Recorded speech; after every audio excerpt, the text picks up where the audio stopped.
Shalom, perkenalkan nama saya Relia Felibita Kalihiang. Saat ini saya akan memaparkan materi tentang pengelolaan SDM dalam pendidikan Kristen. Pemaparan ini dilakukan untuk memenuhi tugas mata kuliah Manajemen Pendidikan Kristen berbasis IT dengan dosen pengampu Dr. Maison I. Daud, MPDK. Nah, pengelolaan SDM dalam pendidikan Kristen merupakan satu topik yang sangat krusial. Kenapa ini sangat penting? Karena selama ini kesannya ketika berbicara tentang SDM dalam satu lembaga pendidikan Kristen itu hanya sekedar pekerja, tetapi sesungguhnya SDM itu merupakan landasan atau fondasi, bahkan merupakan instrumen utama dalam mencapai satu visi dan misi dalam suatu institusi pendidikan Kristen.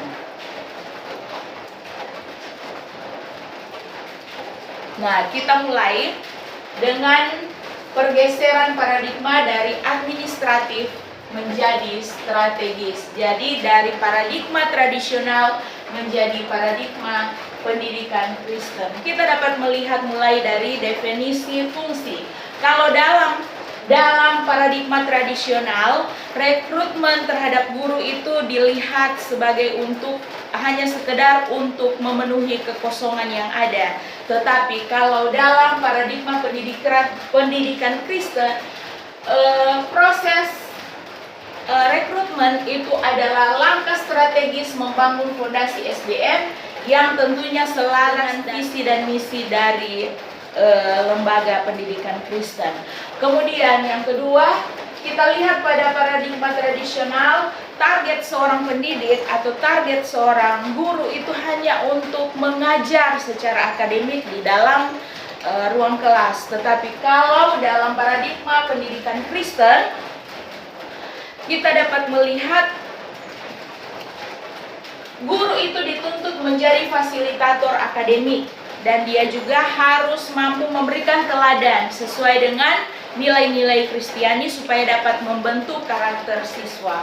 Kemudian juga pada kriteria utama, ya, paradigma tradisional, kualifikasi seorang guru dilihat yaitu ketika ia profesional dan juga dilihat dari kualifikasi profesional dan juga akademik semata. Sementara kalau dalam paradigma pendidikan Kristen yang dilihat adalah kualifikasi profesional akademis plus dengan keteladanan, memiliki spiritualitas yang terjalin dan selaras dengan visi misi institusi.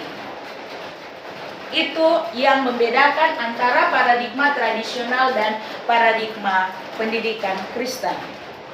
Nah, selanjutnya pada slide berikut ada anatomi kompetensi pendidikan Kristen. Mengenal 4 tambah 1, 4 plus 1. Jadi di sini untuk kompetensi ada 4 ya. Ini sesuai dengan standar nasional, yaitu kompetensi pedagogik.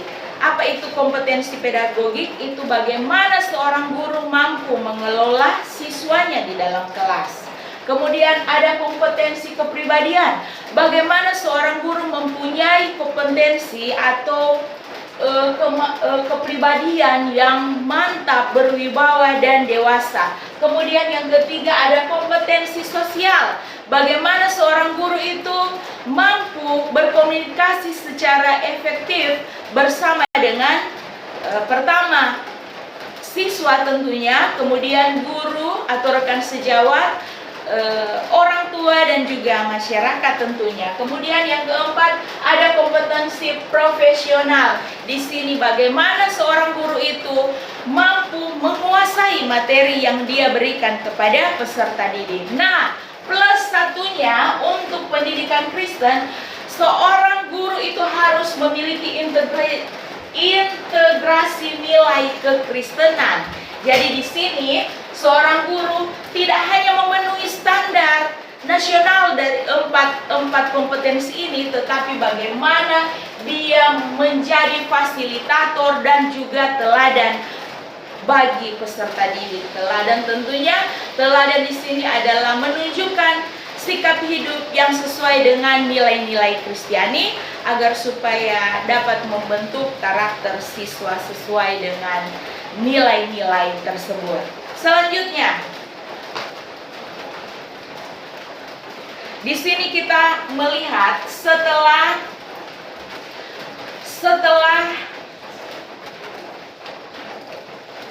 pembahasan kompetensi tadi, bagaimana caranya supaya kita menemukan guru-guru yang kompeten tadi, ya. 4 kompetensi plus 1 kompetensi, ya. Jadi 5 kompetensi. Bagaimana caranya?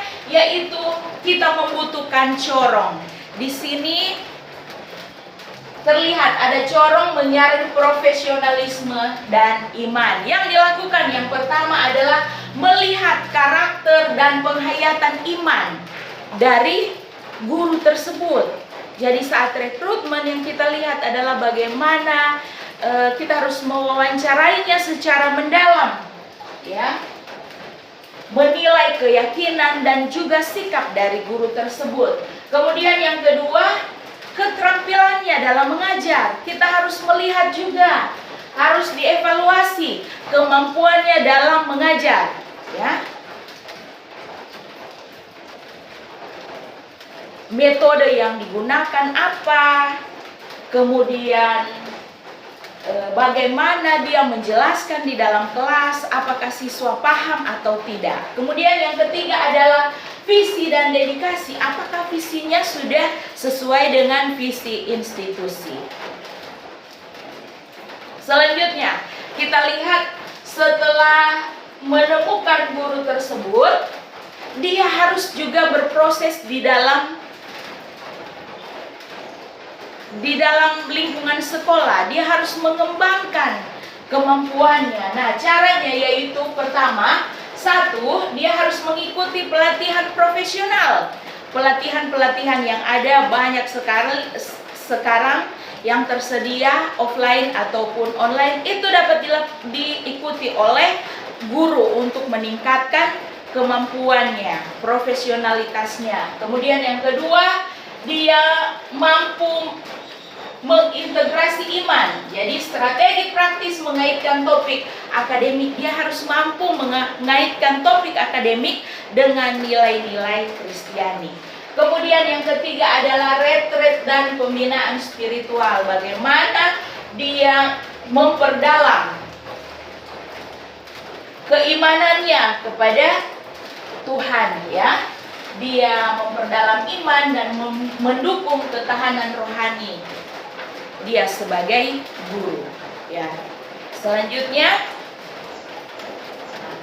di sini kita melihat ada staf pendukung fondasi penentu iklim sekolah. Ternyata untuk penentu iklim sekolah bukan hanya seorang guru, tetapi juga ada operator, ada staf pendukung yaitu operator, penjaga, petugas kebersihan, penjaga sekolah, ya. Itu juga adalah pendukung iklim sekolah. Jadi mereka bukan kelas nomor 2, tetapi bersama-sama dengan guru bagaimana mereka mampu untuk menciptakan suasana yang nyaman, penuh kasih terhadap semua peserta didik, sehingga peserta didik itu merasa dihargai dirinya dan juga lewat keramahan mereka, lewat pelayanan mereka, maka peserta didik itu dapat merasakan dikasihi dan dihargai. Selanjutnya, di sini ada infrastruktur komunikasi, kolaborasi, ekosistem. Nah, di sini ada guru, staf pendukung, orang tua, pengurus sekolah. Mereka harus bekerja sama.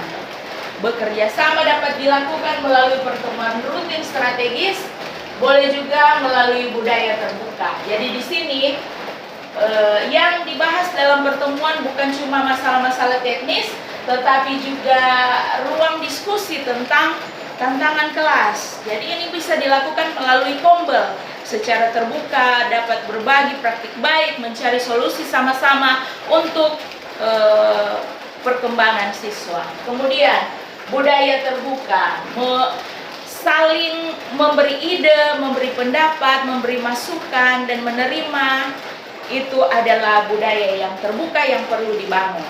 Selanjutnya, kesimpulan.